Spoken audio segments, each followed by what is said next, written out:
ನಮಸ್ಕಾರ. ಸೋನಿ ನ್ಯೂಸ್ಗೆ ಸ್ವಾಗತ. ನಾನು ಪ್ರಭಾವತಿ. ಮೊದಲಿಗೆ ಮುಖ್ಯಾಂಶಗಳು. ಆಲೂರ್ಬಿ ಗ್ರಾಮದಲ್ಲಿ ವಿಶ್ವರತ್ನ ಬಾಬಾ ಸಾಹೇಬ್ ಡಾಕ್ಟರ್ ಬಿ.ಆರ್. ಅಂಬೇಡ್ಕರ್ ಅವರ ಮೂರ್ತಿ ಅನಾವರಣ ಕಾರ್ಯಕ್ರಮ. ಬೀದರ್ ಜಿಲ್ಲೆಯಲ್ಲಿ 2 ಸೈಬರ್ ಕ್ರೈಮ್ ಪ್ರಕರಣಗಳು ಪತ್ತೆ. ಸಾರ್ವಜನಿಕರು ಎಚ್ಚರಿಕೆಯಿಂದ ಇರಲು ಬೀದರ್ ಜಿಲ್ಲಾ ಪೊಲೀಸ್ ವರಿಷ್ಠಾಧಿಕಾರಿ ಚನ್ನಬಸವಣ್ಣ ಮನವಿ.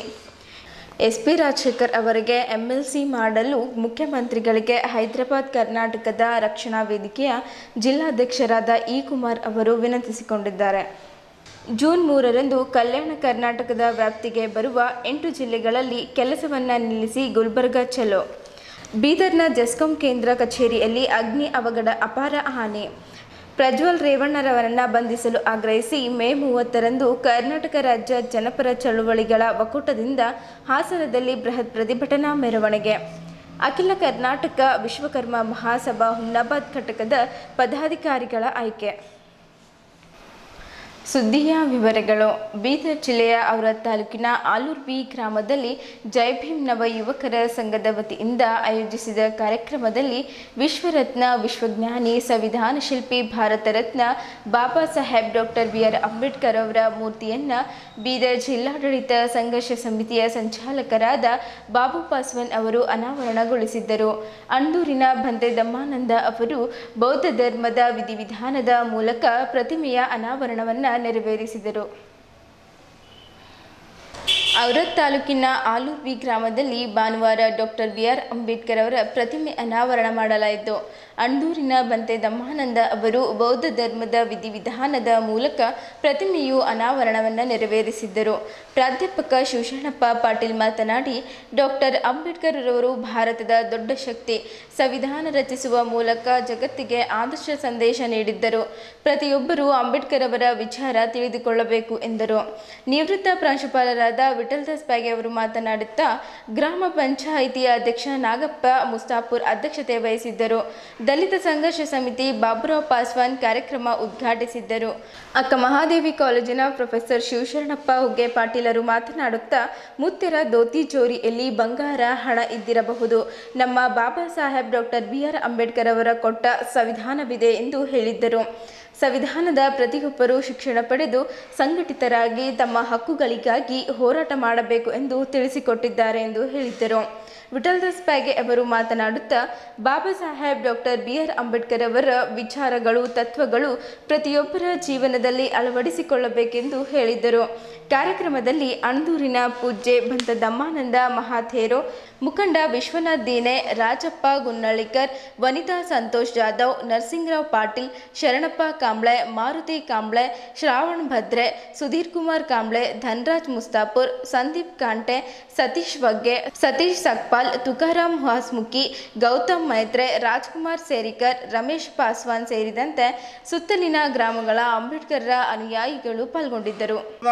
ನಿಮ್ ಗಾಡಿ ಬಂದಿಯಾ ಹೇಳು ಅಂತ ಅವನ ಜೊತೆ ಮಾತಾಡ್ತಾ ಇದ್ವಿ. ಬಾಬಾ ಸಾಹೇಬ್ರು ಎಲೆಕ್ಷನ್ಗೆ ನಿಂದಿರ್ತಾರೆ, ಅವರು ಪ್ರಯತ್ನ ಪಡ್ತಾರೆ.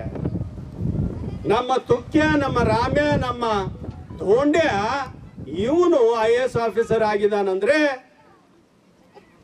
ನಂದು ಇದು ಯಾಕೆ ಆಗ್ಲಿಕ್ಕೆ ಸಾಧ್ಯ ಆಗ್ತೀವಿ. ದುರಂತ ಏನಿದೆ ಅಂದ್ರೆ, ಬಾಬಾ ಸಾಹೇಬ್ರು ಈ ಸಂದೇಶ ಕೊಟ್ರಲ್ಲ ನಮ್ಗೆ, ನಾವು ಹುಟ್ಟಿರೋ ಊರಿಗೆ, ನಾವು ಹುಟ್ಟಿರೋ ಓಣಿಗೆ ಹೋಗಲ್ಲ ನಾವು ಅಧಿಕಾರಿಗಳ, ಕ್ರಿಯೇಟ್ ಆಗ್ತದೆ.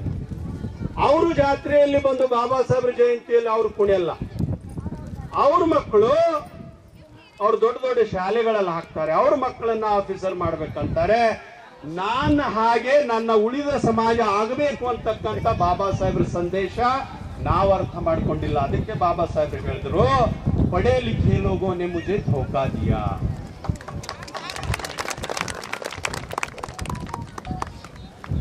ಇಲ್ಲಿ ಅಧಿಕಾರಿಗಳು ಬಂದಿರಬಹುದು, ನೌಕರಸ್ಥರು ಬಂದಿರಬಹುದು. ಬಾಬಾ ಸಾಹೇಬ್ ಅಂಬೇಡ್ಕರ್ ಅವರು ಯಾರೂ ಸಾಧ್ಯ ಮಾಡಲಿಲ್ಲ, ಯಾರಿಗೂ ಸಾಧ್ಯ ಆಗಲಿಲ್ಲ, ಇವತ್ತಿನವರೆಗೂ ಸಾಧ್ಯ ಆಗಿಲ್ಲ ಇಷ್ಟು ಡಿಗ್ರಿ ತರುವಂತ ಮಹಾಪುರುಷನಿಗೆ. ಅದಕ್ಕಂತ 32 ಡಿಗ್ರಿ ಇರ್ತಕ್ಕಂಥ ಮಹಾಪುರುಷ, ಮಹಾಚೇತನ, ವಿಶ್ವಕ್ಕೆ ಹಿಂದುವಾಗಿ ಸಾಯೋದಿಲ್ಲ. ಅದಕ್ಕೆ ಒಬ್ಬ ಕವಿ ಒಂದು ಹಾಡ ಬರ್ದ, ಏನಂತ, ಸನ್ಮಾನ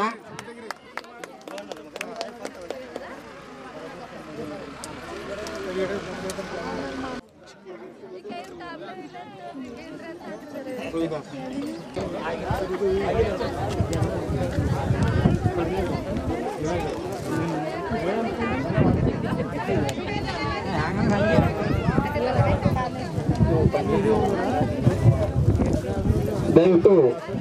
ಜೈ ಭೀಮ್ ನವ ಯುವಕರ ಸಂಘದ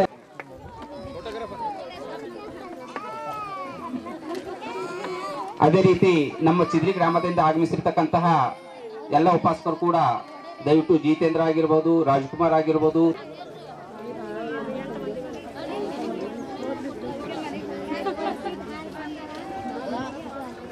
ಚಿದ್ರಿ ಗ್ರಾಮದ ಎಲ್ಲ ಬೌದ್ಧ ಉಪಾಸಕರು, ಪೌಡ್ಗಾಂವ್,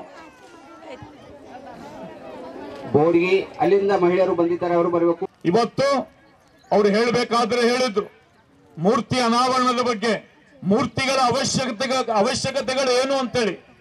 ಇವತ್ತು ನಾನು ಹೇಳ ಬಯಸ್ತಾ ಇದ್ದೀನಿ, ಯಾರ ಹತ್ರ ಏನಾದರೂ ಇರಬಹುದು, ಯಾರ ಹತ್ರ ಏನಾದರೂ ಇರಬಹುದು, ಯಾರ ಹತ್ರ ತಿಜೋರಿಯಲ್ಲಿ ಬಂಗಾರ ಇರಬಹುದು, ಯಾರ ಹತ್ರ ತಿಜೋರಿಯಲ್ಲಿ ನೋಟುಗಳು ತಪ್ಪಿ ಇರಬಹುದು, ಆದರೆ ನಮ್ಮ ಹತ್ರ ಏನಿದೆ ಅಂದ್ರೆ ವಿಶ್ವರತ್ನ ಡಾಕ್ಟರ್ ಬಾಬಾ ಸಾಹೇಬ್ ಅಂಬೇಡ್ಕರ್ ಅವರು ನಮ್ಮ ಹತ್ರ ಇದ್ದಾರೆ ಅಂತಕ್ಕಂಥ ಮಾತು ಈ ಸಂದರ್ಭದಲ್ಲಿ ನಾನು ಹೇಳ ಬಯಸ್ತಾ ಇದ್ದೀನಿ ಬಂಧುಗಳೇ.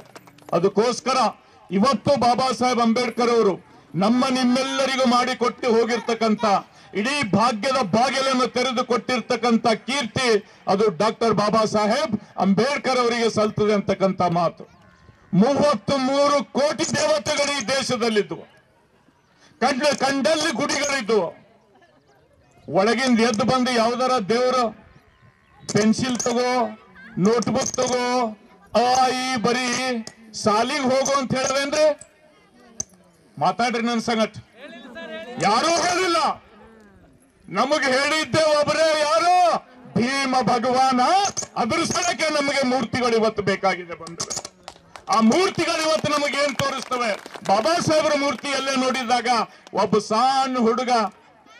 ಸಣ್ಣ ಹುಡುಗ ಆಲೂರ್ದಾಗಿಂದು ಬಗಲಿಗೆ ಪಿಸ್ವಿ ಹಾಕೊಂಡು ಸಾಲಿಗೆ ನಡೆದ ಅಂದ್ರ ಅವ ಇಲ್ಲಿ ಬರ್ತಾನ, ಇಲ್ಲಿ ನೋಡ್ತಾನ. ಯಾರಿಗ ನೋಡ್ತಾನ? ಬಾಬಾ ಸಾಹೇಬ್ರಿಗೆ ನೋಡ್ತಾನ. ಅರೆ ನಮ್ಮ ಅಪ್ಪ ಹೇಳತ್ತೀನು ಎಲ್ಲಕ್ಕಿಂತ ಹೆಚ್ಚಿಗೆ ಸಾಲಿ ಯಾರು ಕಲ್ತಿರಂತ ಭಾರತದಾಗ? ಬಾಬಾ ಸಾಹೇಬ್ರು ಕಲ್ತಿರಂತ. ಆ ಹುಡುಗ ಹೋಗ್ಲತ್ತರ ಮನಸ್ಸಿನಾಗ ಏನ್ ಮಾಡ್ತಾನ? ಸಂಕಲ್ಪ ಮಾಡ್ತಾನ, ಮುಂದೆ ನಾನು ಓದಿ ಯಾರಂಗಾಗ್ಬೇಕು? ಡಾಕ್ಟರ್ ಬಾಬಾ ಸಾಹೇಬ್ ಅಂಬೇಡ್ಕರ್ ಹಂಗಾಗ್ಬೇಕು ಅಂತೇಳಿ ಇವತ್ತು ನಾವು ಮೂರ್ತಿಗಳು ಕುಂಡಿಸ್ತಾ ಇದ್ದೀವಿ ಬಂಧುಗಳೇ. ಇವತ್ತು ನಾನು ಹೇಳ ಬಯಸ್ತಾ ಇದ್ದೀನಿ, ಈ ಜಗತ್ತಿನಲ್ಲಿ ಯಾವುದೇ ದೇಶದಲ್ಲಿ ಅದರ ಇತಿಹಾಸ ನೋಡ್ರಿ ನೀವು. ಇವತ್ತು ಭಾರತ ದೇಶದ ಇತಿಹಾಸ ನೋಡಿದ್ದಾಗ ಅಖಂಡ ಭಾರತದ ಚಕ್ರವರ್ತಿಯಾಗಿ ಮೆರೆದಿರ್ತಕ್ಕಂಥ ಬೌದ್ಧ ರಾಜ್ಯ ಸಾಮ್ರಾಟ್ ಅಶೋಕನ ಕಾಲದಲ್ಲಿ ಎಷ್ಟು ಬುದ್ಧನ ಮೂರ್ತಿಗಳು ಹುಟ್ಟಿದ್ವು ಅಂದ್ರೆ ಹೊಡಿತಾ ಥಕಾಸ್ ಹೋದರು.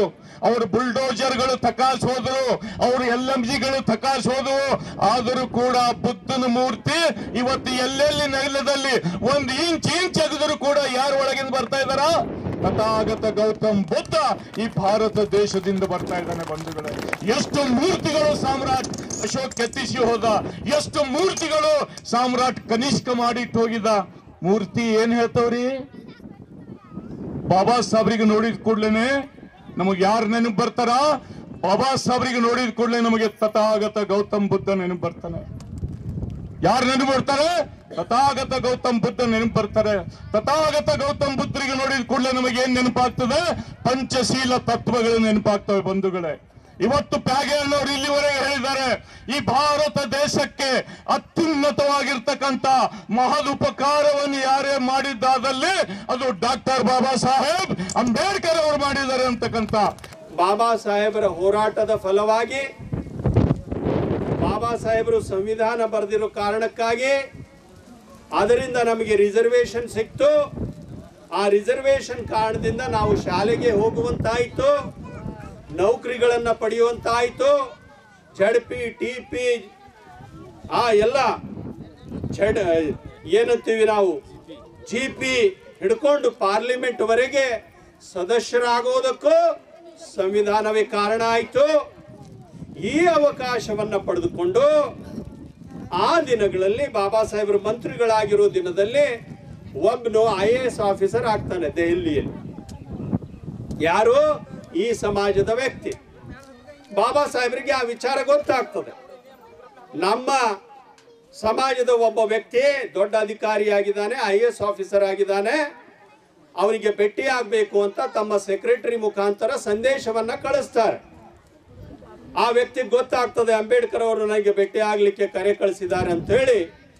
ಅವನು ಏನು ಯೋಚನೆ ಮಾಡ್ತಾ ಇದ್ದಾನೆ ಅಂದ್ರೆ, ಅವನ ತಲೆಯಲ್ಲಿ ಅಂಬೇಡ್ಕರ್ ಅವರು ನನಗೆ ಕರೆ ಕಳಿಸಿದ್ದಾರೆ ಅಂದ್ರೆ ಅವರು ತುಂಬಾ ಹೋರಾಟ ಹಮ್ಮಿಕೊಳ್ತಾರೆ, ಕೆಲಸ ಮಾಡ್ತಿರ್ತಾರೆ ಸಮಾಜಕ್ಕಾಗಿ. ನಾನು ದೊಡ್ಡ ಅಧಿಕಾರಿ ಆಗಿದ್ದೀನಿ ಅಂದ್ರೆ ನನ್ನ ಬಳಿ ಏನೋ ಸ್ವಲ್ಪ ಸಹಾಯ ಕೇಳ್ಬೋದೇನೋ, ರೊಕ್ಕ ಕೇಳ್ಬೋದೇನೋ, ಅಥವಾ ಇನ್ಯಾವುದೇ ರೀತಿಯ ಫೇವರ್ ಕೇಳ್ಬೋದೇನೋ ಅಂತ ವಿಚಾರ ಮಾಡಿ ಬಾಬಾ ಸಾಹೇಬ್ರ ಹತ್ರ ಭೇಟಿ ಆಗ್ಲಿಕ್ಕೆ ಬರ್ತಾನೆ. ಮಿನಿಸ್ಟರ್ ಅವರಿಗೆ ಭೇಟಿ ಆಗ್ಬೇಕಂದ್ರೆ ಎಲ್ರಿಗೂ ಗೊತ್ತಿದೆ, ಚಿಟ್ಟಿ ಕೊಡ್ಬೇಕಾಗ್ತದೆ. ಮೊದಲು ಅವರು ಬಂದು ಕೂಳ್ತಾರೆ, ವೇಟಿಂಗ್ ರೂಮಲ್ಲಿ ಕೂತು. ಎಲ್ಲ ಕಡೆ ಡಾಕ್ಟರ್ ಬಾಬಾ ಸಾಹೇಬ್ ಅಂಬೇಡ್ಕರ್ ಅವರ ಮೂರ್ತಿಗಳನ್ನು ಅನಾವರಣ ಮಾಡೋದ್ರಿಂದ ಸಮಾಜದಲ್ಲಿ ಒಂದು ಮಾನಸಿಕತೆ ಏನಾಗಿದೆ ಅಂತಂದರೆ, ಈ ಜನರ ಕೆಲಸ ಕೇವಲ ರೋಡಿಗೆ ಬಂದು ಅಂಬೇಡ್ಕರ್ ಅವರ ಸ್ಟ್ಯಾಚ್ಯೂನ ಇನಾಗ್ರೇಷನ್ ಮಾಡೋದು, ಯಾರಾದರೂ ಅವಮಾನ ಮಾಡಿದರೆ ಜಗಳ ಆಡೋದು, ಇಂಥ ಒಂದು ಮಾನಸಿಕತೆ ಇದೆ ಅಂತಕ್ಕಂಥ ವಿಚಾರಗಳನ್ನು ಮಾತಾಡೋದನ್ನು ಕೇಳಿದಾಗ ಒಂಚೂರು ಮನಸ್ಸಿಗೆ ಬೇಜಾರಾಗ್ತದೆ. ಯಾಕಂದರೆ ಬಾಬಾ ಸಾಹೇಬ್ ಅಂಬೇಡ್ಕರ್ ಅವರು ಒಂದು ಸಮುದಾಯಕ್ಕೆ ಎಂದೂ ಕೂಡ ಕೆಲಸ ಮಾಡಿಲ್ಲ. ಇದನ್ನು ನಾವು ಮೊದಲು ಅರ್ಥ ಮಾಡ್ಕೊಳ್ಬೇಕಾಗಿದೆ. ಯಾವುದೇ ಒಬ್ಬ ವ್ಯಕ್ತಿಯನ್ನು ಟೀಕೆ ಮಾಡಬೇಕಾಗಿದ್ದರೆ ಆ ವ್ಯಕ್ತಿ ಕುರಿತು ಅಧ್ಯಯನ ಮಾಡಿ ಟೀಕೆ ಮಾಡಿದಾಗ ಅದಕ್ಕೆ ಒಂದು ಅರ್ಥ ಬರುತ್ತೆ. ಸುಮ್ಮನೆ ಯಾವುದೋ ಒಂದು ಬಾಯಿ ಚಪಲಕ್ಕೋ, ಒಂದು ಸಮುದಾಯವನ್ನು ಒಪ್ಪಿಸ್ಕೊಳ್ಳಿಕ್ಕೋ, ಒಂದು ಸಮುದಾಯವನ್ನು ದೃಷ್ಟಿಕೋನ ಇಟ್ಟುಕೊಂಡು ಮಾತಾಡೋದ್ರಿಂದ ಸತ್ಯ ಎಂದೂ ಕೂಡ ನಾಶ ಆಗೋದಿಲ್ಲ. ಅದಕ್ಕಾಗಿ ಮುಂದಿನ ದಿನಗಳಲ್ಲಿ ಯಾರೇ ಇದ್ದರೂ ಕೂಡ ನಮ್ಮ ಸಂಕಲ್ಪ ಯಾವ ರೀತಿ ಆಗಬೇಕಂದ್ರೆ, ಬಹಳಷ್ಟು ಜನ ಏನು ಹೇಳ್ತಾರೆ ಅಂದರೆ, ರಸ್ತೆ ಬದಿಯಲ್ಲಿ ಅಂಬೇಡ್ಕರ್ ಸ್ಟ್ಯಾಚ್ಯೂ ಇನಾಗ್ರೇಷನ್ ಮಾಡೋದ್ರಿಂದ ಅವಮಾನಕ್ಕೆ ಒಳಗಾಗ್ತದಪ್ಪ, ಯಾಕೆ ಕೂಡಿಸ್ಲತ್ತೀರಿ ಎಂಬ ಪ್ರಶ್ನೆ ಅನ್ನಲಿ, ಅವ್ರು ಏನೇ ಅನ್ನಲಿ. ಆದರೆ ಇವಾಗ ನಾವು ವಿರೋಧ ಮಾಡ್ತಕ್ಕಂಥ ಪದ್ಧತಿಯನ್ನು ಬದಲಾವಣೆ ಮಾಡ್ಕೊಳ್ಬೇಕಾಗಿದೆ. ಅದೇನೆಂದರೆ, ಯಾವಾಗ ಬಾಬಾ ಸಾಹೇಬ್ ಅಂಬೇಡ್ಕರ್ ಅವರ ಮೂರ್ತಿ ಅವಮಾನಕ್ಕೆ ಒಳಗಾಗುತ್ತದೋ ಆಗುತ್ತೋ ನಾವು ಒಂದು ಸಂಕಲ್ಪ ಮಾಡಬೇಕು, ಬಾಬಾ ಸಾಹೇಬ್ ಅಂಬೇಡ್ಕರ್ ಅವ್ರ ಮಟ್ಟಕ್ಕೆ ಬೆಳೀಲಿರ್ತಕ್ಕಂಥ ವ್ಯಕ್ತಿಗಳನ್ನು ನಾವು ನಿರ್ಮಾಣ ಮಾಡಬೇಕು ಅಂತಕ್ಕಂಥ ಸಂಕಲ್ಪ ಹುಟ್ಟಬೇಕಾಗುತ್ತೆ ಒಂದು. ಇನ್ನೊಂದು, ಯಾವ ಮೂರ್ತಿಗೆ ಅವಮಾನ ಮಾಡ್ತಾರಲ್ಲ ಆ ಮೂರ್ತಿಗೆ ವಿರೋಧ ಮಾಡಲಾರ್ದ್ರೆ ಅದಕ್ಕಿಂತ ಉತ್ತಮವಾಗಿರ್ತಕ್ಕಂಥ ಮೂರ್ತಿಯನ್ನು ಕೂಡಿಸಿ ಇನ್ನಷ್ಟು ಒಳ್ಳೆಯ ವಿಚಾರಗಳನ್ನು ಜನರಲ್ಲಿ ಪಸರಿಸುವ ಮೂಲಕ ಬಾಬಾ ಸಾಹೇಬ್ ಅಂಬೇಡ್ಕರ್ ಅವ್ರ ವಿಚಾರವನ್ನು ಹರಡ್ಲಿಕ್ಕೆ ಪ್ರಾರಂಭ ಮಾಡಿದೆ ಅಂದ್ರೆ, ಯಾರು ದುರುದ್ದೇಶದಿಂದ ಅವಮಾನ ಮಾಡಬೇಕಂತಕ್ಕಂಥ ವಿಚಾರ ಇರ್ತಲ್ಲ ಅವರಿಗೂ ಕೂಡ ಉತ್ತರ ಕೊಟ್ಟಂಗಾಗ್ತದೆ. ಈ ರೀತಿ ನಮ್ಮಲ್ಲಿ ಬದಲಾವಣೆ ಆಗಬೇಕಾಗಿದೆ. ಬೀದರ್ ನಗರದಲ್ಲಿ ಬೀದರ್ ಜಿಲ್ಲಾ ಪೊಲೀಸ್ ವರಿಷ್ಠಾಧಿಕಾರಿ ಚನ್ನಬಸವಣ್ಣ SL ಲಂಗೋಟಿ ಅವರು ಸಾರ್ವಜನಿಕರನ್ನು ಉದ್ದೇಶಿಸಿ ಮಾತನಾಡುತ್ತಾ, ಬೀದರ್ ಜಿಲ್ಲೆಯಲ್ಲಿ ಇತ್ತೀಚೆಗೆ ಸೈಬರ್ ಕ್ರೈಮ್ ಪ್ರಕರಣಗಳು ಹೆಚ್ಚುತ್ತಿದ್ದು ಈಗಾಗಲೇ 2 ಪ್ರಕರಣಗಳು ಬೆಳಕಿಗೆ ಬಂದಿವೆ. ಅಪರಿಚಿತರ ಅನ್ಯರ ಮೊಬೈಲ್ಗಳಿಂದ ಬರುವ ಸಂದೇಶಗಳು ಮತ್ತು ವಾಟ್ಸಪ್ ಮೆಸೇಜ್ಗಳನ್ನು ಡೌನ್ಲೋಡ್ ಮಾಡಬೇಡಿ, ಏಕೆಂದರೆ ಇದರಿಂದ ಸೈಬರ್ ಕಳ್ಳರು ತಮ್ಮ ಬ್ಯಾಂಕ್ ಖಾತೆಗಳಿಂದ ಹಣವನ್ನು ಕಳುವು ಮಾಡುತ್ತಿದ್ದಾರೆ ಎಂದು ಎಚ್ಚರಿಕೆಯಿಂದ ಇರಬೇಕೆಂದು ತಿಳಿಸಿದರು. ಬೀದರ್ ಜಿಲ್ಲಾ ಪೊಲೀಸ್ ವರಿಷ್ಠಾಧಿಕಾರಿ ಚನ್ನಬಸವಣ್ಣ SL ಅವರು ಮಾತನಾಡುತ್ತಾ, ಇತ್ತೀಚಿನ ದಿನಗಳಲ್ಲಿ ಸೈಬರ್ ಕ್ರೈಮ್ ಹೆಚ್ಚಾಗುತ್ತಿದ್ದು ಅದರಿಂದ ಬೀದರ್ ಜಿಲ್ಲೆಯ ಸಾರ್ವಜನಿಕರು ಎಚ್ಚರಿಕೆಯಿಂದ ಇರಬೇಕೆಂದು ಕೋರಿದ್ದರು. ಇತ್ತೀಚೆಗೆ ಸೈಬರ್ ಅಪರಾಧಗಳನ್ನು ಮಾಡುವಂತಹವರು ವಿವಿಧ ರೀತಿಯಲ್ಲಿ ತಂತ್ರಾಂಶಗಳನ್ನು ಬಳಸಿಕೊಂಡು ಸಾರ್ವಜನಿಕರ ಅಕೌಂಟ್ನಲ್ಲಿರುವಂತಹ ಹಣವನ್ನು ಕಳ್ಳತನ ಮಾಡುವಂತಹ ಪ್ರಕರಣಗಳು ಏನಂದರೆ ಎಲ್ಲೆಡೆ ರಿಪೋರ್ಟ್ ಆಗ್ತಾ ಇದೆ.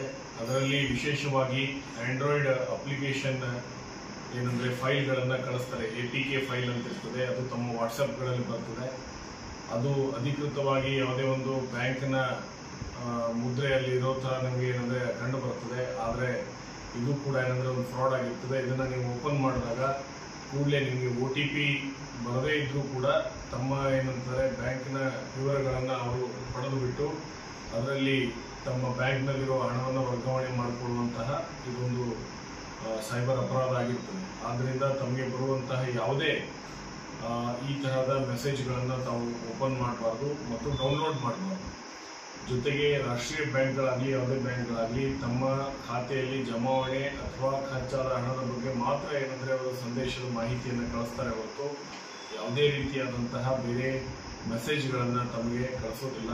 ಈ ಬಗ್ಗೆ ತಮಗೇನಾದರೂ ಡೌಟ್ ಇದ್ದಾಗ, ಸಂಶಯ ಇದ್ದಾಗ ಆ ಒಂದು ರಾಷ್ಟ್ರೀಕೃತ ಬ್ಯಾಂಕ್ನ ಬ್ರಾಂಚ್ಗೆ ಹೋಗಿ ತಾವು ತೆರಳಿ ಏನಂದರೆ ಮಾಹಿತಿಯನ್ನು ಪಡೆದುಕೋಬೋದಾಗಿದೆ.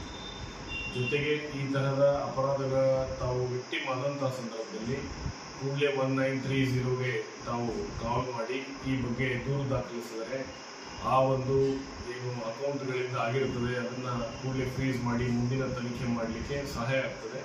ಇದು ಬೀದರ್ ಜಿಲ್ಲೆಯಲ್ಲೂ ಕೂಡ ಏನಂದರೆ 2 ಪ್ರಕರಣಗಳು ಈ ಬಗ್ಗೆ ನಮಗೆ ಗಮನಕ್ಕೆ ಬಂದಿದೆ ಮತ್ತು ಅದನ್ನು ನಾವು ಈಗಾಗಲೇ ಪ್ರಕರಣ ದಾಖಲಿಸಿ ತನಿಖೆಯನ್ನು ಕೈಗೊಳ್ಳುತ್ತೇವೆ ಹೇಳ್ತಾರೆ. ಈ ಒಂದು ಪ್ರಕರಣದಲ್ಲಿ ಬೀದರ್ ಜಿಲ್ಲೆಯಲ್ಲಿ ದಾಖಲಾದಂತಹ ಪ್ರಕರಣದಲ್ಲಿ ELTASFUD ಅನ್ನುವಂತಹ ಒಂದು ಅಪ್ಲಿಕೇಶನನ್ನು ಡೌನ್ಲೋಡ್ ಮಾಡ್ಕೊಂಡಿದ್ದಾರೆ ಒಬ್ಬ ವ್ಯಕ್ತಿ.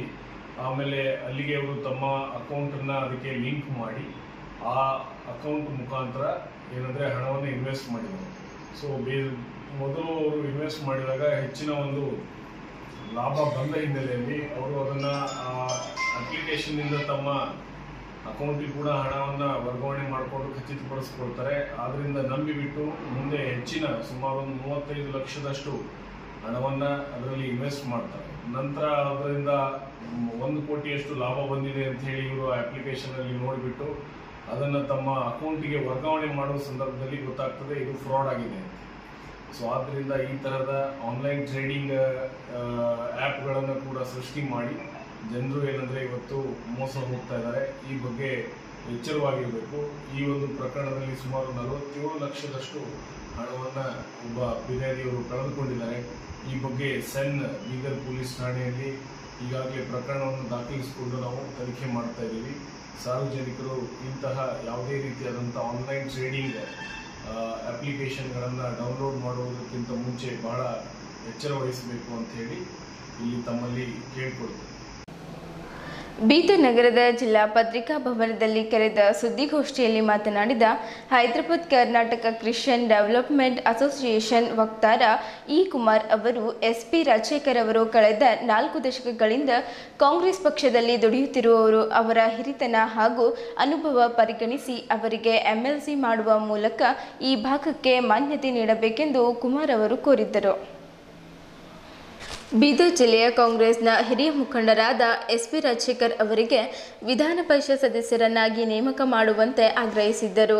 ಅಸೋಸಿಯೇಷನ್ ಜಿಲ್ಲಾ ಕಾರ್ಯದರ್ಶಿ ಹಾಗೂ ನಗರಸಭೆ ನಾಮನಿರ್ದೇಶಿತ ಸದಸ್ಯ ಸುನಿಲ್ ಬಚ್ಚನ್ ಅವರು ಮಾತನಾಡುತ್ತಾ, ಭಾರತ ಸ್ವತಂತ್ರ ಬಂದಾಗಿನಿಂದ ಕ್ರೈಸ್ತ ಧರ್ಮೀಯರು ಕಾಂಗ್ರೆಸ್ ಪಕ್ಷಕ್ಕೆ ಬೆಂಬಲಿಸುತ್ತಾ ಬಂದಿರುವವರು.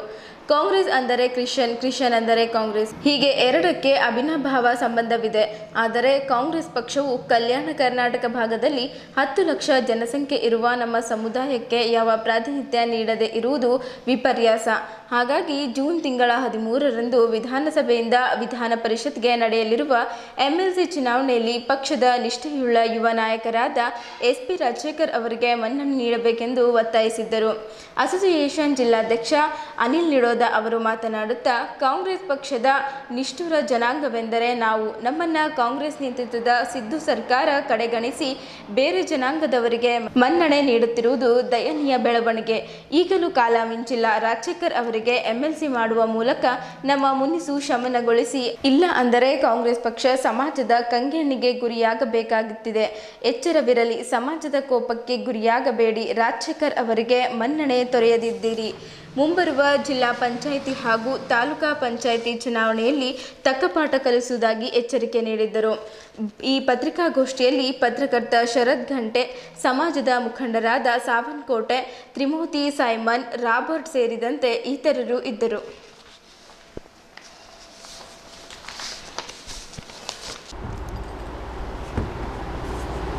ಸುಮಾರು ವರ್ಷದಿಂದ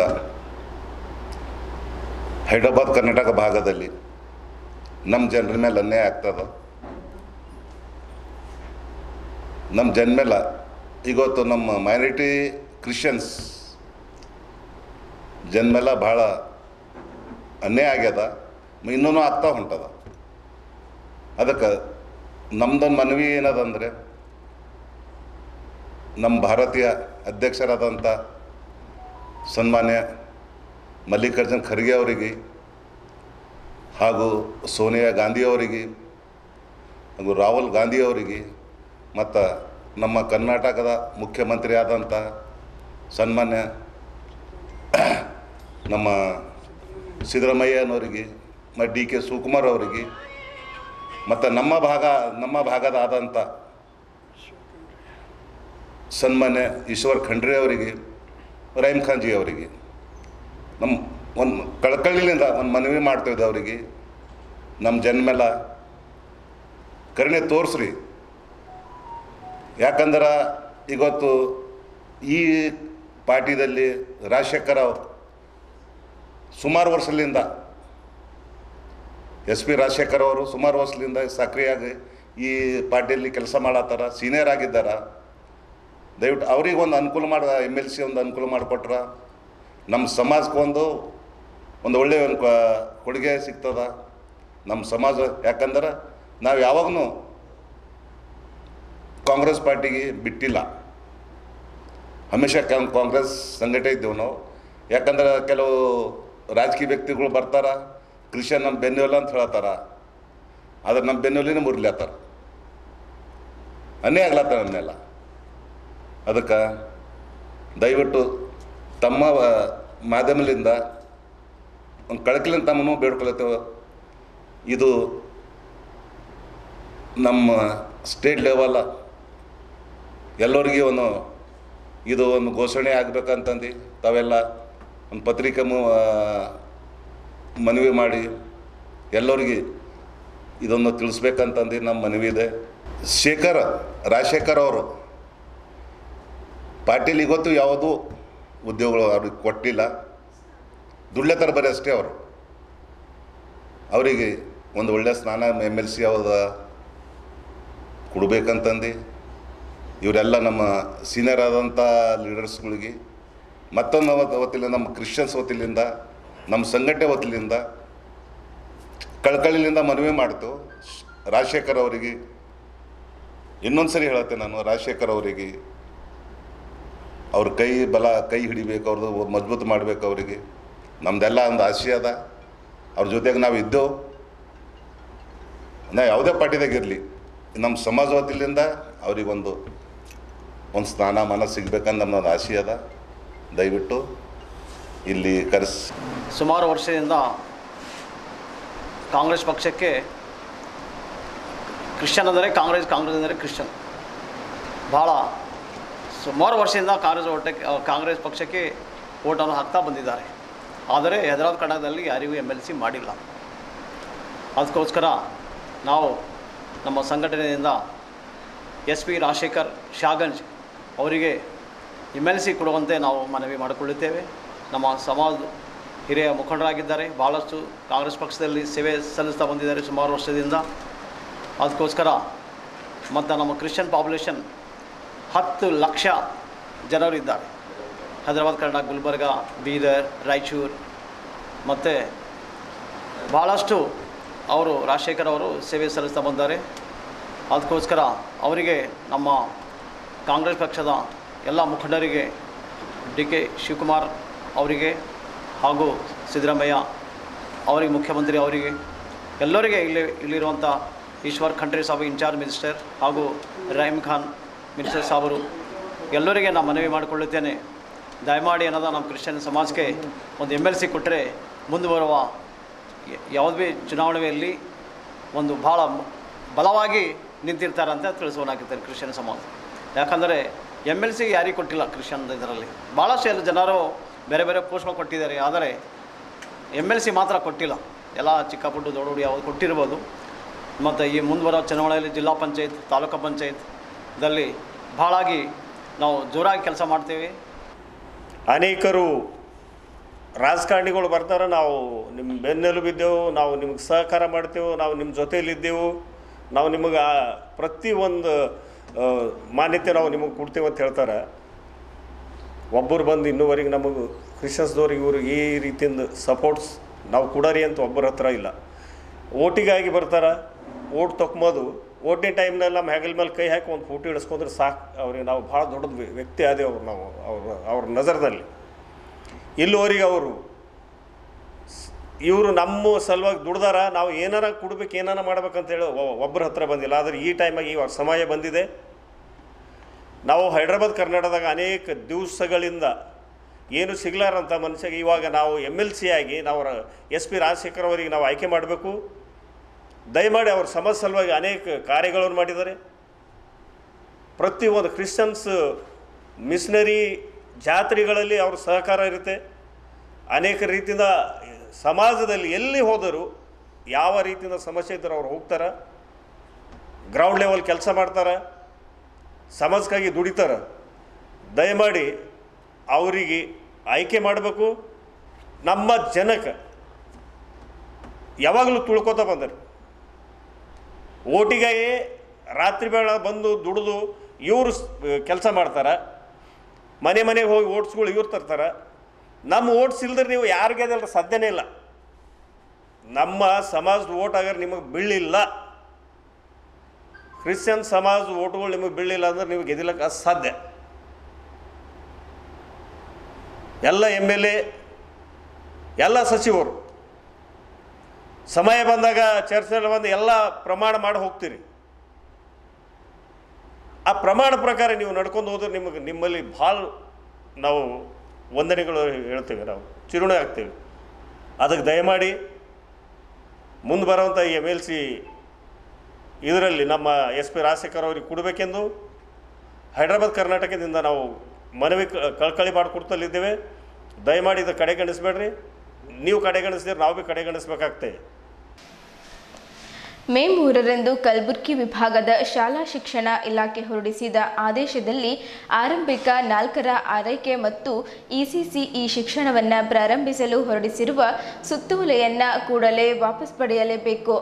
FCDS ಕೆಲಸವನ್ನು ಖಾಯಂ ಆಗಿ ಮುಚ್ಚಿಸುವ ಕೆಲಸವನ್ನು ಇಲಾಖೆ ತಕ್ಷಣದಿಂದ ನಿಲ್ಲಿಸಬೇಕು ಎಂದು ಒತ್ತಾಯಿಸಿ ಕರ್ನಾಟಕ ರಾಜ್ಯ ಅಂಗನವಾಡಿ ನೌಕರರ ಸಂಘ ಬೀದರ್ ಜಿಲ್ಲಾ ಸಮಿತಿ ವತಿಯಿಂದ ಬೀದರ್ ನಗರದಲ್ಲಿ ಪ್ರತಿಭಟನೆ ನಡೆಸಿ ಮಹಿಳಾ ಮತ್ತು ಮಕ್ಕಳ ಕಲ್ಯಾಣ ಇಲಾಖೆಯ ಉಪನಿರ್ದೇಶಕರಿಗೆ ಮನವಿ ಪತ್ರ ಸಲ್ಲಿಸಲಾಯಿತು.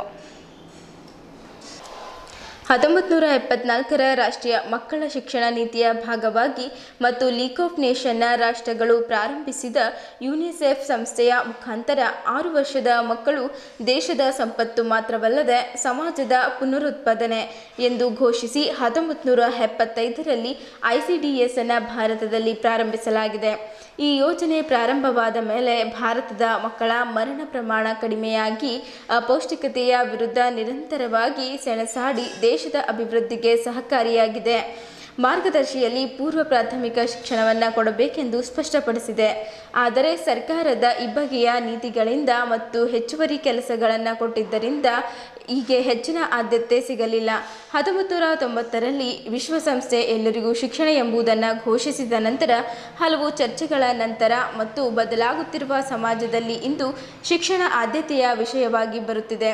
ಈ ಹಿನ್ನೆಲೆಯಲ್ಲಿ ಕರ್ನಾಟಕದಲ್ಲಿ ಅಂಗನವಾಡಿ ಕೇಂದ್ರಗಳಲ್ಲಿ ಆದ್ಯತೆಯ ವಿಷಯವಾಗಿ ಬೆಳಗ್ಗೆ 10ರಿಂದ 1 ಗಂಟೆಯ ತನಕ ನಡೆಯುತ್ತಿದೆ. ಭಾರತ ಸರ್ಕಾರದ ಅಂತಿಮ ಮಾಡಿರುವ ಮಕ್ಕಳಿಗೆ ಔಪಚಾರಿಕ ಶಿಕ್ಷಣವಾಗಿ ಕಲ್ಪಿಸಲಾಗುತ್ತದೆ.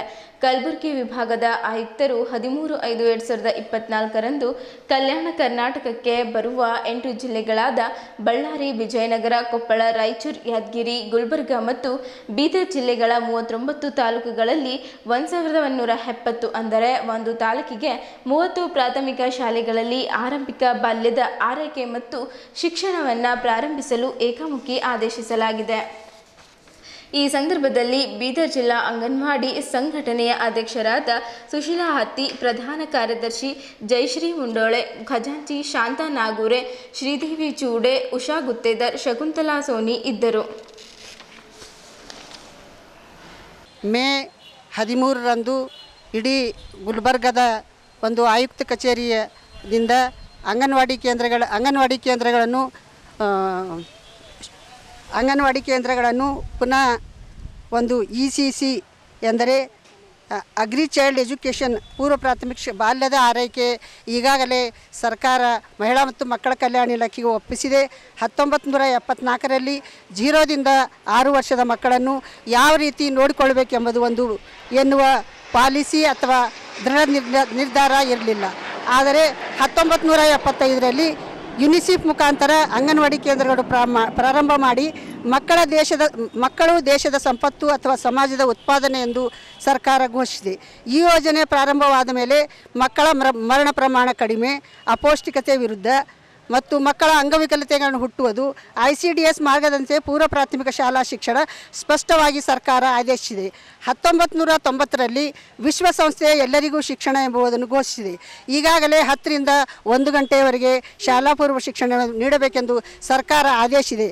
ಕಲಬುರಗಿ ವಿಭಾಗದ ಆಯುಕ್ತರ ಆದೇಶದ ಹೊರಡಿಸಿದ 8 ಜಿಲ್ಲೆಗಳಲ್ಲಿ ಸಂಬಂಧಪಟ್ಟಂತೆ ಒಂದು ತಾಲೂಕಿಗೆ 30 ಪಬ್ಲಿಕ್ ಸ್ಕೂಲ್ ಪ್ರಾಥಮಿಕ ಶಾಲೆಗಳಲ್ಲಿ LKG UKG 3 ರಿಂದ 6 ವರ್ಷದ ಮಕ್ಕಳು ಬಾಲ್ಯದ ಆರೈಕೆ ಶಿಕ್ಷಣ ಪ್ರಾರಂಭಿಸುವುದು ಆದೇಶವಾಗಿದೆ. 2016ರಿಂದಲೇ ಈ ಸರ್ಕಾರವನ್ನು ಪ್ರಯತ್ನ ಮಾಡ್ತಲೇ ಇದೆ. ICDS ಬಲಿಷ್ಠ ಮಾಡಲು ಸರ್ಕಾರ ಬೇಕಿರುವ ನಮ್ಮ ವ್ಯಾಪ್ತಿಗೆ ಬರುವ ಹೆಚ್ಚುವರಿ ಕೆಲಸವನ್ನು ಕೊಟ್ಟುಕೊಳ್ಳಲು ಯಾವ ನ್ಯಾಯ ಎಂದು ಸರ್ಕಾರಕ್ಕೆ ಪ್ರಶ್ನಿಸಬೇಕಾಗಿದೆ. ಆದ್ದರಿಂದ ಈ 8 ಜಿಲ್ಲೆಗಳಿಂದ 8 ಜಿಲ್ಲೆಗಳು ಅಂಗನವಾಡಿ ಬಂದ್ ಮಾಡಿ ಜೂನ್ 3ರಂದು ಗುಲ್ಬರ್ಗ ಚಲೋ ಕಾರ್ಯಕ್ರಮ ಮಾಡಿ ಈ 13ರಂದು ಆದೇಶ ವಾಪಸ್ಸಾಗಬೇಕೆಂದು ಇವತ್ತು ಹೇಳಲಾಗುತ್ತದೆ.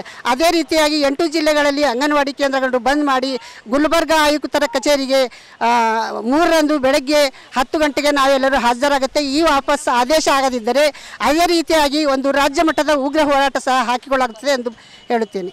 3ನೇ ತಾರೀಕಿಗೆ ಬೀದರ್ ಜಿಲ್ಲಾ ಅಂಗನವಾಡಿ ಕೇಂದ್ರಗಳನ್ನು ಸಂಪೂರ್ಣವಾಗಿ ಬಂದ್ ಮಾಡಿ ಎಲ್ಲ ಕಾರ್ಯಕರ್ತರು ಎಲ್ಲ ಸಹಾಯಕಿಯರು ಗುಲ್ಬರ್ಗ ವಿಭಾಗದ ಮಟ್ಟದ ಹೋರಾಟಕ್ಕೆ ನಾವೆಲ್ಲರೂ ಹೋಗ್ತಾ ಇದ್ದೇವೆ. ಒಂದು ದಿವಸ ಸಂಪೂರ್ಣವಾಗಿ ನಮ್ಮ ಅಂಗನವಾಡಿ ಕೇಂದ್ರಗಳನ್ನು ಬಂದ್ ಇಡುತ್ತಿದ್ದೇವೆ. ಯಾರೂ ಕೇಂದ್ರ ತೆರೆಯುವಂಗಿಲ್ಲ. ಕೇಂದ್ರ ಎಲ್ಲ ಬೇಗ ಹಾಕಿ ಎಲ್ಲರೂ ಹೋಗಿ ಆ ಹೋರಾಟವನ್ನು ಮುಂದುವರಿಸಬೇಕಾಗಿದೆ. ನಮ್ಮ LKG UKG ಎಲ್ಲ ಜಿಲ್ಲಾಕ್ಕೆ ತಾಲೂಕಕ್ಕೆ 30 ಆಗ್ತಾ ಇದ್ದೇವೆ. ಬಂದ್ ಮಾಡೋವರೆಗೆ ನಾವು ಅಲ್ಲಿಂದ ಕದಲೋದಿಲ್ಲ. ಮುಂದಿನ ಹೋರಾಟ ಉಗ್ರ ಹೋರಾಟ ಮಾಡಲಾಗಿದೆ. ಹಾಸನದಾಗ ಪ್ರಜ್ವಲ್ ರೇವಣ್ಣ ಅವರು ಏನು ಹೆಣ್ಣುಮಕ್ಕಳ ಮೇಲೆ ಏನಾದ್ರು ಅತ್ಯಾಚಾರ ಮಾಡಿದ್ದಾರೆ ಅದನ್ನು ಖಂಡಿಸಿ ನಾವು ಕೂಡ ಅವರಿಗೆ ಕೂಡಲೇ ಬಂಧನ ಮಾಡುವಲ್ಲಿ ನಾವು ಅಂದಿನ ಒಂದು 30/5/2024ರಂದು ನಾವು ಹಾಸನ ಚಲೋ ಹೋಗ್ತಾ ಇದ್ದೀವಿ. ನಾವು ಜಿಲ್ಲೆಯಿಂದ ಒಂದು 100 ಜನ ಆದರೂ ನಾವು ಹೋಗ್ಲಿಕ್ಕೆ ಪ್ರಯತ್ನ ಮಾಡ್ತಾ ಇದ್ದೀವಿ. ಅದಕ್ಕೆ ಕೂಡಲೇ ಅವರಿಗೆ ಬಂಧನ ಮಾಡುವವರೆಗೂ ನಾವು ಬಿಡೋದಿಲ್ಲ. ನಮ್ಮ ಸಂಕ್ಷಿಪ್ತ ಮಹಿಳೆಯರಿಗೆ ನ್ಯಾಯ ಸಿಗಬೇಕು ಅಂತ ನಮಗೊಂದು ಉದ್ದೇಶ ಇದೆ. ಅದಕ್ಕಾಗಿ ನಾವೆಲ್ಲ ಹೋಗ್ತಾ ಇದ್ದೀವಿ.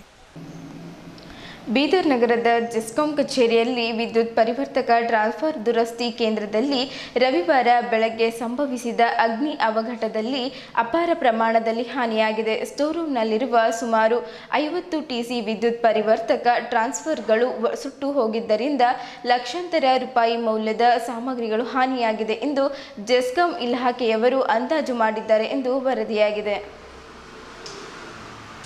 ಬೀದರ್ ನಗರದ ಜ್ಯೋತಿ ಕಾಲೋನಿಯ ಜೆಸ್ಕಾಂ ಕಚೇರಿಯ ಆವರಣದಲ್ಲಿರುವ ಟ್ರಾನ್ಸ್ಫರ್ ದುರಸ್ತಿ ಕೇಂದ್ರದಲ್ಲಿ ಭಾನುವಾರ ಆಕಸ್ಮಿಕವಾಗಿ ಬೆಂಕಿ ಹೊತ್ತಿಕೊಂಡು ದಗದಗನೆ ಉರಿದು ಪರಿಣಾಮ ಲಕ್ಷಾಂತರ ಮೌಲ್ಯದ ವಸ್ತುಗಳು ಸುಟ್ಟು ಕರಕಲಾಗಿದೆ.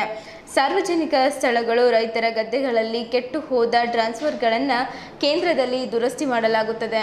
ಭಾನುವಾರ ಬೆಳಗ್ಗೆ ಬೆಂಕಿ ಹೊತ್ತಿಕೊಂಡಿದ್ದರಿಂದ ಅನೇಕ ಟ್ರಾನ್ಸ್ಫರ್ಗಳು, ಅಪಾರ ಪ್ರಮಾಣದ ಡೀಸೆಲ್ ವಿದ್ಯುತ್ ತಂತಿಗಳು ಸಂಪೂರ್ಣ ಸುಟ್ಟು ಹೋಗಿವೆ. 6 ಜನ ಸಿಬ್ಬಂದಿ ಪ್ರಾಣಾಪಾಯದಿಂದ ಪಾರಾಗಿದ್ದಾರೆ.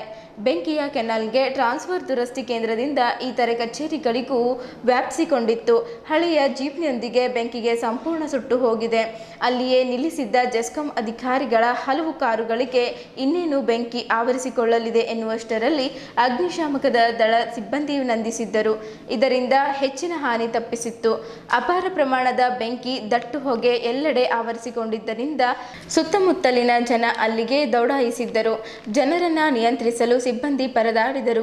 ಬೆಂಕಿ ಹೊತ್ತಿಕೊಂಡ ವಿಷಯ ತಿಳಿದು ಅಗ್ನಿಶಾಮಕ ದಳ, ವಾಯುಸೇನೆಯ ಅಗ್ನಿನಂದಕ ವಾಹನಗಳು ಸ್ಥಳಕ್ಕಾಗಮಿಸಿ ಸುಮಾರು 1 ಗಂಟೆಗೂ ಹೆಚ್ಚು ಕಾಲ ಹರಸಾಹಸ ನಡೆಸಿ ಬೆಂಕಿಯನ್ನು ಸಂಪೂರ್ಣವಾಗಿ ನಂದಿಸಿದ್ದರು. ವಿಪರೀತ ಬಿಸಿಲು ಹಾಗೂ ಸ್ಥಳದಲ್ಲಿ ದಟ್ಟ ಹೊಗೆ ಇದ್ದಿದ್ದರಿಂದ ಅಗ್ನಿಶಾಮಕ ದಳದ ಸಿಬ್ಬಂದಿ ಸಾಕಷ್ಟು ಬೆವರು ಹರಿಸಬೇಕಾಯಿತು. ಬೆಂಕಿ ಹೇಗೆ ಹೊತ್ತಿಕೊಂಡಿತ್ತು ಎಂಬ ನಿಖರ ಮಾಹಿತಿ ಇನ್ನಷ್ಟು ಗೊತ್ತಾಗಬೇಕಾಗಿದೆ. 4 ಟ್ರಾನ್ಸ್ಫರ್, ವಿದ್ಯುತ್ ತಂತಿ, ಡೀಸೆಲ್ ಸುಟ್ಟು ಹೋಗಿದೆ. ಎಷ್ಟು ಹಾನಿಯಾಗಬೇಕಾಗಿದೆ ಎನ್ನುವುದು ಇನ್ನಷ್ಟು ತಿಳಿಯಬೇಕಿದೆ ಎಂದು ಜೆಸ್ಕಾಂ ಬೀದರ್ ಉಪವಿಭಾಗದ ಕಾರ್ಯನಿರ್ವಾಹಕ ಇಂಜಿನಿಯರ್ ರಮೇಶ್ ಕೆ ಪಾಟೀಲ್ ಅವರು ತಿಳಿಸಿದ್ದರು.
इसलिए तुमको बोला मैं पहला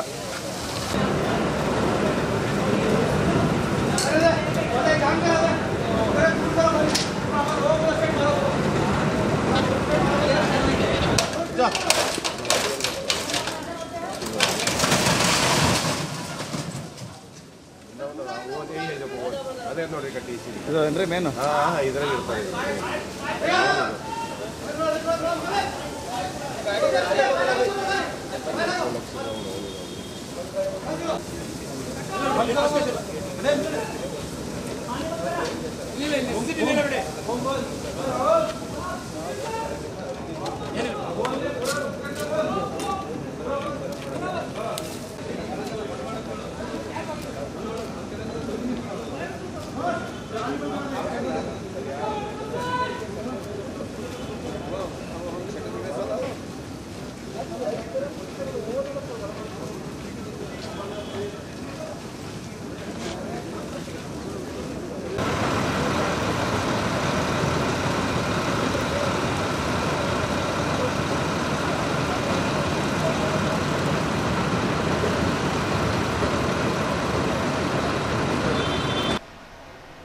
ಸಂಸದ ಪ್ರಜ್ವಲ್ ರೇವಣ್ಣ ಅವರು ಸುಮಾರು 3,000ಕ್ಕೂ ಅಧಿಕ ಮಹಿಳೆಯರ ಮೇಲೆ ಅತ್ಯಾಚಾರ ನಡೆಸಿದ್ದಾರೆಂಬ ಪೆನ್ಡ್ರೈವ್ ಪ್ರಕರಣದಲ್ಲಿ ಭಾಗಿಯಾಗಿದ್ದು ತಲೆಮರೆಸಿಕೊಂಡಿರುವ ಅವರನ್ನು ಕೂಡಲೇ ಬಂಧಿಸಿ ಶಿಕ್ಷೆಗೊಳಪಡಿಸಬೇಕು ಎಂದು ಒತ್ತಾಯಿಸಿ ಮೇ 30ರಂದು ಕರ್ನಾಟಕ ರಾಜ್ಯ ಜನಪರ ಚಳವಳಿಗಳ ಒಕ್ಕೂಟದ ವತಿಯಿಂದ ಹಾಸನದ ಹೊಸ ಬಸ್ ನಿಲ್ದಾಣದ ಬಳಿ ಬೃಹತ್ ಪ್ರತಿಭಟನಾ ಮೆರವಣಿಗೆ ಹಮ್ಮಿಕೊಳ್ಳಲಾಗಿದೆ ಎಂದು ಜನವಾದಿ ಮಹಿಳಾ ಸಂಘಟನೆಯ ಬೀದರ್ ಜಿಲ್ಲಾ ಸಾವಿತ್ರಿ ಅವರು ಕರಪತ್ರ ಬಿಡುಗಡೆ ಮಾಡಿ ಮಾತನಾಡಿದರು.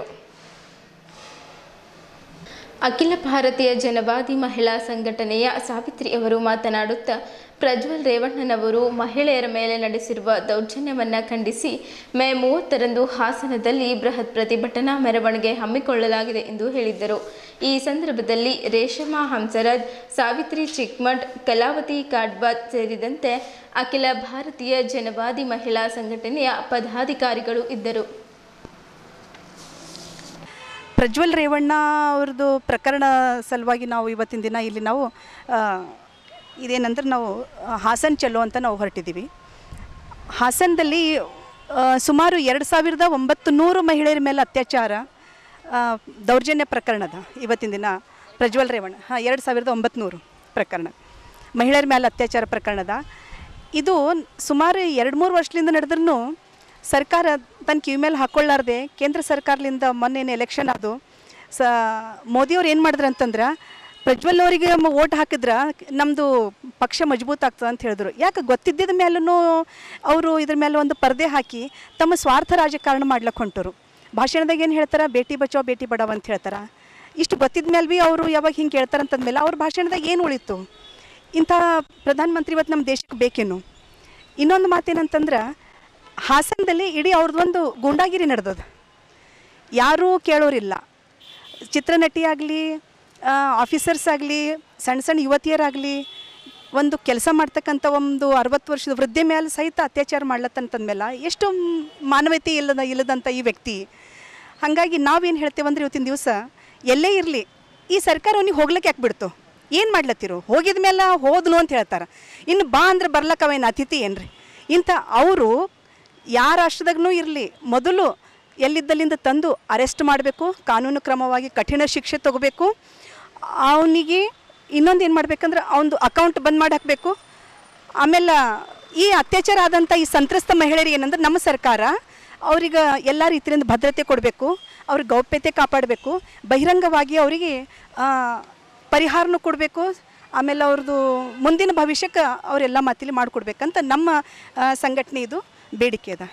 ನಮಗೆ ಪ್ರಜ್ವಲ್ ರೇವಣ್ಣ ಅವ್ರದ್ದು ಬಹಿರಂಗ ಇದು ಏನು ಪೆನ್ ಡ್ರೈವ್ ಅಂತ ಹೇಳಿ ಬಂದಿದೆಯಲ್ಲ, ಅದನ್ನು ಇಡೀ ಜಗತ್ತೇ ನೋಡ್ಯದ. ಬಟ್ ನಾಚಿಕೆಗೇಡಿಯಾದಂಥ ಅವರು ಇವತ್ತು ಈ ದೇಶವನ್ನೇ ಬಿಟ್ಟು ಹೋಗಿದ್ದಾರೆಂಬ ಕತೆ ಹೇಳ್ತಾ ಇದ್ದಾರೆ. ದೇಶದೊಳಗಿರಲಿ ದೇಶದ ಹೊರಗಿರಲಿ ತಪ್ಪುಗಾರರೇ. ಆದರೆ ನಾವು ಈ ಸರ್ಕಾರಕ್ಕೊಂದು ಆಗ್ರಹ ಮಾಡ್ತಾ ಇದ್ದೀವಿ, ಅವ್ರು ಎಲ್ಲಿದ್ದರೂ ಅವ್ರಿಗೆ ತರಬೇಕು, ಅರೆಸ್ಟ್ ಮಾಡಬೇಕು. ಕೊಲೆ ಮಾಡಿದಂಥವ್ರಿಗೂ ಬಿಡ್ತೀರಿ, ಹೆಣ್ಮಕ್ಳ ಭವಿಷ್ಯ ಹಾಳು ಮಾಡಿದಂಥವ್ರಿಗೂ ಬಿಡ್ತೀರಿ. ಅಂದ್ರೆ ನೀವು ಯಾರು ರಕ್ಷಣೆ ಮಾಡ್ಲಿಕ್ಕೆ ನೀವಿದ್ದೀರಿ ಎಂಬುದು ನಮ್ಮ ಪ್ರಶ್ನೆ ಅದ. ಇವತ್ತು ಕೊಲೆಗಡಕರಿಗೆ ಭೀ ಫಾಸಿಗೆ ಹಾಕಬೇಕು, ಪ್ರಜ್ವಲ್ ರೇವಣ್ಣಗೆ ಎಲ್ಲಿದ್ದರೂ ತಂದು ಅವ್ರಿಗೆ ಗಲ್ ಶಿಕ್ಷೆ ಆಗಬೇಕೆಂಬುದಾಗಿ ನಮ್ಮ ಆಗ್ರಹ ಅದ. ನಾವು ಅದಕ್ಕಾಗಿ ನಾವು 29 ತಾರೀಕಿಗೆ ಬೀದರ್ನಿಂದ ಒಂದು ಸುಮಾರು 200 ಜನ ಹೋಗ್ತಾ ಇದ್ದೀವಿ. ಮತ್ತು ಆ ಊರಿಗೆ ಹೋಗಿ ನಾವು ಅಲ್ಲಿ ದೊಡ್ಡ ಪ್ರೊಟೆಸ್ಟ್ ಮಾಡ್ತಾ ಇದ್ದೀವಿ ಅಂತ ಇವತ್ತು ನಾನು ಈ ಮೂಲಕ ಹೇಳಲಿಕ್ಕೆ ಇಷ್ಟಪಡ್ತೀನಿ. ಬೀದರ್ ಜಿಲ್ಲೆಯ ಹುಮ್ನಾಬಾದ್ ಪಟ್ಟಣದ ಸರಾಫ್ ಬಜಾರ್ ಸಭಾಂಗಣದಲ್ಲಿ ತಾಲೂಕಿನ ವಿಶ್ವಕರ್ಮ ಸಮಾಜದ ಎಲ್ಲ ಪ್ರಮುಖರ ಸಭೆ ಕರೆಯಲಾಯಿತು. ಅಖಿಲ ಕರ್ನಾಟಕ ವಿಶ್ವಕರ್ಮ ಮಹಾಸಭಾ ಜಿಲ್ಲಾಧ್ಯಕ್ಷರಾದ ದತ್ತಾತ್ರಿ ವಿಶ್ವಕರ್ಮ, ಯುವ ಘಟಕದ ಅಧ್ಯಕ್ಷರಾದ ಪ್ರಶಾಂತ್ ವಿಶ್ವಕರ್ಮ, ಜಿಲ್ಲಾ ಉಪಾಧ್ಯಕ್ಷರಾದ ಸೋಮನಾಥ್ ಪಾಂಚಾಳ್ ಹಾಗೂ ಪಾಂಡುರಂಗ್ ಪಾಂಚಾಳ್ ಇವರುಗಳ ನೇತೃತ್ವದಲ್ಲಿ ಹುಮ್ನಾಬಾದ್ ತಾಲೂಕಾ ಘಟಕದ ಪದಾಧಿಕಾರಿಗಳನ್ನು ಆಯ್ಕೆ ಮಾಡಲಾಯಿತು. ಅಖಿಲ ಕರ್ನಾಟಕ ವಿಶ್ವಕರ್ಮ ಮಹಾಸಭಾ ಜಿಲ್ಲಾಧ್ಯಕ್ಷರಾದ ದತ್ತಾತ್ರಿ ವಿಶ್ವಕರ್ಮ, ಯುವ ಘಟಕದ ಅಧ್ಯಕ್ಷರಾದ ಪ್ರಶಾಂತ್ ವಿಶ್ವಕರ್ಮ, ಜಿಲ್ಲಾ ಉಪಾಧ್ಯಕ್ಷರಾದ ಸೋಮನಾಥ್ ಪಾಂಚಾಳ್ ಹಾಗೂ ಪಾಂಡುರಂಗ್ ಪಾಂಚಾಳ್ ಇವರುಗಳ ನೇತೃತ್ವದಲ್ಲಿ ಹುಮ್ನಾಬಾದ್ ತಾಲೂಕಾ ಘಟಕದ ಅಧ್ಯಕ್ಷರಾಗಿ ಬಾಬುರಾವ್ ಪಾಂಚಾಳ್, ಉಪಾಧ್ಯಕ್ಷರಾಗಿ ರಮೇಶ್ ವಿಶ್ವಕರ್ಮ, ಕಾರ್ಯದರ್ಶಿಯಾಗಿ ಪ್ರಕಾಶ್ ಪಾಂಚಾಳ್, ಕಾರ್ಯಕಾರಿಣಿ ಸದಸ್ಯರಾಗಿ ಸಂಜಯಕುಮಾರ್ ಪಾಂಚಾಳ್, ಈಶ್ವರ್ ಪಾಂಚಾಳ್, ಮಂಜುನಾಥ್ ಪಾಂಚಾಳ್, ಸಿದ್ದು ಪಾಂಚಾಳ್, ವಿನೋದ್ ಪಾಂಚಾಳ್, ಸಚಿನ್ ಪಾಂಚಾಳ್, ವೆಂಕಟ್ ಪಾಂಚಾಳ್, ಕೃಷ್ಣ ಪಾಂಚಾಳ್, ಬಲ್ಭೀಮ್ ಪಾಂಚಾಳ್, ದಿಲೀಪ್ ಪಾಂಚಾಳ್, ಶಿವಕುಮಾರ್ ಪಾಂಚಾಳ್ ಆಯ್ಕೆ ಮಾಡಲಾಗಿದೆ ಎಂದು ಅಖಿಲ ಕರ್ನಾಟಕ ವಿಶ್ವಕರ್ಮ ಮಹಾಸಭಾದ ಜಿಲ್ಲಾ ಯುವ ಘಟಕದ ಅಧ್ಯಕ್ಷರಾದ ಪ್ರಶಾಂತ್ ವಿಶ್ವಕರ್ಮ ಅವರು ಪ್ರಕಟಣೆಯಲ್ಲಿ ತಿಳಿಸಿದ್ದಾರೆ. ಇಲ್ಲಿಯವರೆಗೂ ಸುದ್ದಿ ಕೊಟ್ಟಿದ್ದು ನಾನು ಪ್ರಭಾವತಿ. ಮುಂದಿನ ಸುದ್ದಿಯೊಂದಿಗೆ ಮತ್ತೆ ಭೇಟಿಯಾಗೋಣ. ವಂದನೆಗಳು.